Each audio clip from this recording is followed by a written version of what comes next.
Good evening and welcome to Extra Colombia. My name is Victor Rojas.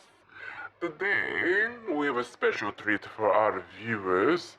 Our viewers will be glad to know that we were able to sit down with Miss Earth finalist, Colombia's very own Miss Colombia herself, Lorena Herrera.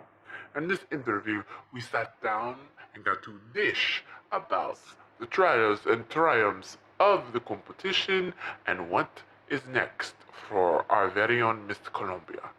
So take a look. Lorena, thank you so much for meeting with me. Thank you so much for having me. I'm so glad to be home in Colombia right now and film this interview. Well, I just have to know, how are you doing? I feel like we don't ask that question enough. I mean, I guess I'm okay. The competition has been tough. Do you think that you have any stiff competition?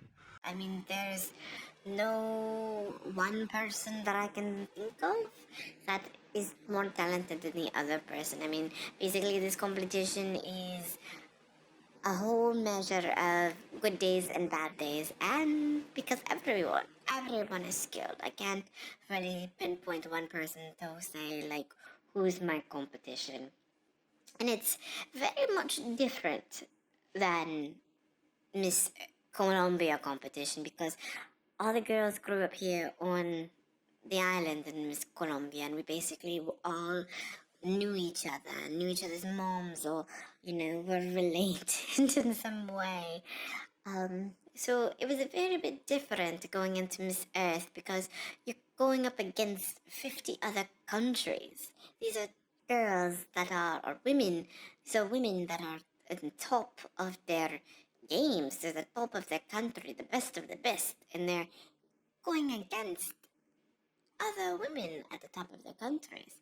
And it is very kind of frightening to just see that you have to go up against these other girls. And, trying to connect with them, there's often a language barrier or, societal differences that, may not always mesh. But for the most part, I am to think that the girls are very nice, and after a while, we've definitely become a family. We are definitely going to miss each other, and it has been a very interesting couple of weeks and months, I have to say, trying to, stay on top and not get eliminated. You have done Colombia proud, I have to say. Like, every time my little daughter turns on the TV, she's always, oh, look, Papa, there's Lorna. Oh, I'm glad to be an inspiration to all the wonderful girls and boys here in Colombia. So, your first challenge, tell me a little bit about that. Well, our first exact challenge was our fitness story that we were able to do, and I wasn't sure if I wanted to do it because I wasn't, sure. Different cultures, different things have their own views on, LGBT, and this is like a world competition, not just like Colombia or anything like that. So I, pictured myself playing volleyball with my friends Lorenzo and Antonio, and us playing, volleyball at our the Cartagena Pride volleyball team, and that was my first picture challenge, and I got a lot of mixed reviews for that. I mean, people liked it, but I didn't place. I was just basically trying to find my footing. Basically, I wasn't sure what. And you've had an application photo as well.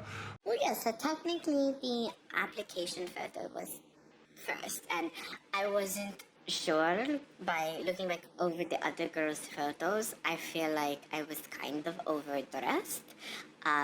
In my big gown and my like curls and things like that, sitting in the Capitol staircase. It I kind of felt like I was overdressed for a little bit, so I wasn't sure, but they liked it. But I wasn't, again, I didn't place. So it was very confusing. So then I tried to, do it differently, be more relaxed, more fun, more vibrant for my um, challenge one of bathing suits and fitness. And again, I didn't place, but I still remained in the competition. So I was very excited about that. So it was another day. All right, moving on to challenge 2. Now tell me a little bit more about challenge 2. My goodness, that was such a time strenuous photo shoot.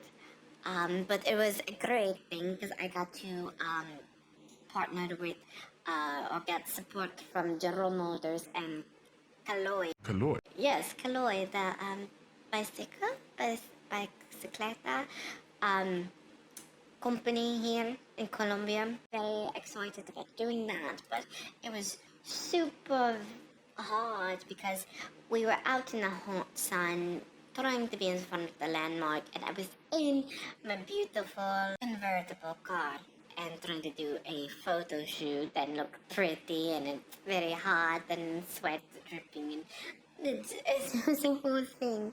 But I got to do it, and I really thought that, I was coming into my own in that particular asset. But again, I didn't place, so I was kind of, disappointed. I, studied these things. I studied the, percentages and things like that, trying to lower urban passenger transport emissions.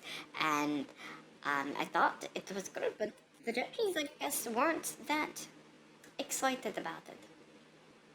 Moving on to challenge 3.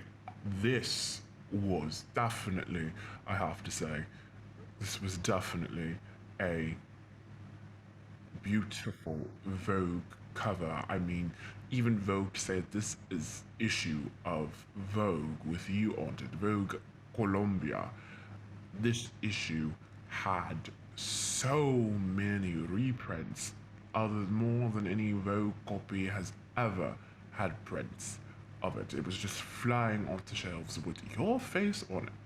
Yes, that was my Vogue photo shoot, and for the Black Lives Matter, like this is a real world issue. It's not just an American issue. It's like police everywhere just have an issue of showing compassion and trying to understand what's going on. These don't seem to understand, and I really wanted to showcase that on my Vogue photo shoot, because if I have like a somewhat of a platform, I have to stand for something. At least my mother always says that if you stand for nothing, you will fall for anything.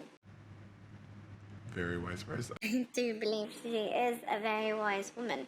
And this was the first challenge where you placed. That is correct. I placed third, and I was super surprised because I know it's a very controversial cover of Vogue Colombia. I know, I got, radical threats from supporters of police department saying that, I wasn't, pro-police and I'm just terrible and saying very nasty things, but I know it came with the territory, and I don't care what they say about me.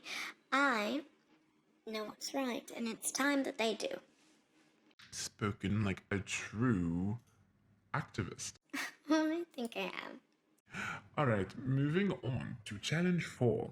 Now, this picture was very scary for me because I wasn't sure if I was being too revealing, and it was the Carnival of Barranquilla, and it was a festival that was still going on, that we still had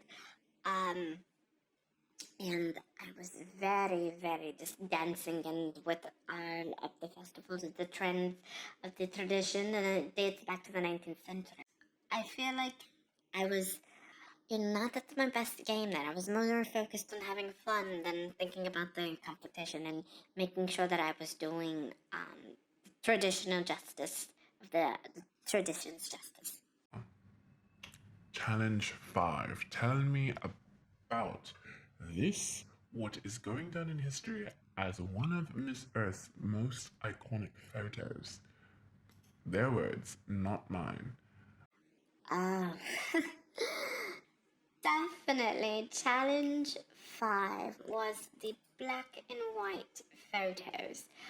And I, you know, T of a photographer, he is all about pushing limits, and he was just saying, if you want to go big or go home, doll.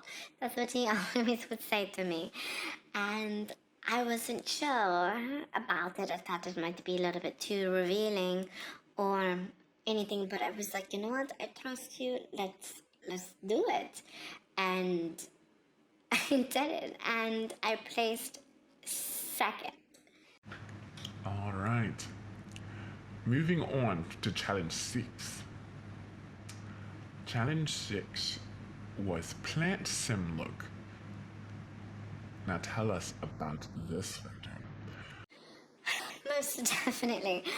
Oh my god. I have to say shout out to Anziz, Amira, and Kwai Stacy for just an amazing look.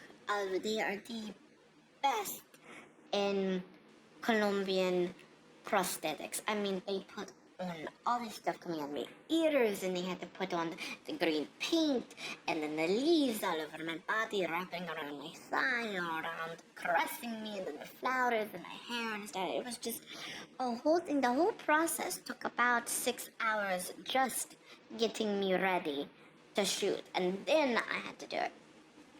Did you make a film? No, it was very stuck on like war paint or something.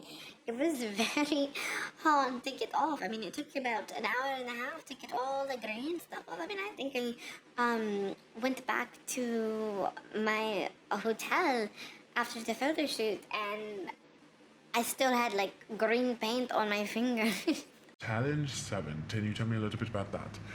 Oh, Challenge 7, yes, it was definitely a strong makeup sponsorship. I was so grateful to get asked by Rihanna to be the face of her new Wet and Wild look collection of Fenty Beauty. And I got to shoot with T again, who shot that, as you say, iconic photo of me in the bathtub.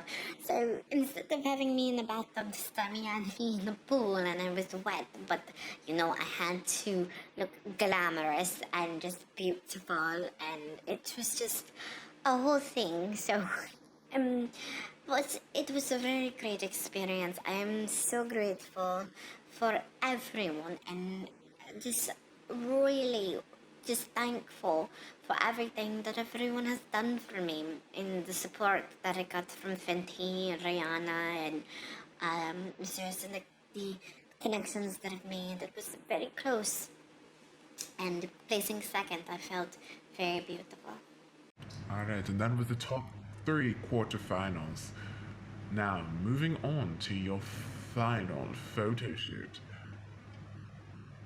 where you placed as a finalist in first place. Can you tell me about that? That was the semi-finalist crown, and honestly, I knew that I would be nowhere without the support of Colombia behind me, and I will always be a Colombian girl at heart. I mean, I can put on dresses that cost $5,000, but I can be dressed and draped in jewels, furs, yeah, I can say. But no matter how many jewels or how expensive the dress or how many crowns that I wear, I will always be a Colombian girl at heart and rooted in Colombia, and I will never forget that, and I will never turn my back on Colombia, and I know what a support it was. It was beautiful. I got the photographer from the Netflix show, The Crown, and he was just so moved by my story, and he's Colombian too, which I very much like, supporting our people. And he shot the photos of me and just thought about doing this specific design of it, and I was very grateful. Do you have any regrets? I've always think that life is too short for regrets, and things happen for a reason, Like I said, everyone is talented in this competition, and it's basically you just have good days and better days. And some days you hit the mark, and some days you don't. And it's not because you're not talented, it's just because, the way that it happened. And there's nothing that you can really do about that. It's not your fault. Any words of wisdom, any things that you have to say going into the finals? That I just wish everyone the best of luck. Thank everyone so much for the support they have given me this far. From Colombia, I just love you all. Just thank you so much. All right. Now, there is a rumor going around that you have been picked as OHhuntee Studios' next leading lady for a machinima series. Can you talk a little bit about that? You're going to get me in trouble, Victor. No, I cannot neither confirm or deny right now. We did have a meeting with OHhuntee Studios. I'm not at liberty to say what yet, but prayerfully everything goes well and we'll be able to announce some news in the upcoming week or something. But just stay tuned for that. Alright, we will stay tuned for that. Thank you so much, Lorena, Miss Colombia. We do pray that you bring home that crown for us. And we just know that you have been forever a gracious gem in the crown here of Colombia. So thank you so much for meeting with me. Thank you so much. And that's it for here at Extra Colombia. Tune in next week where we sit down with Miss Colombia and her entire family as they go over the results of the Miss Earth competition and what's next for Lorena Herrera. I'm Victor Rojas. Thank you and good night. Extra, extra.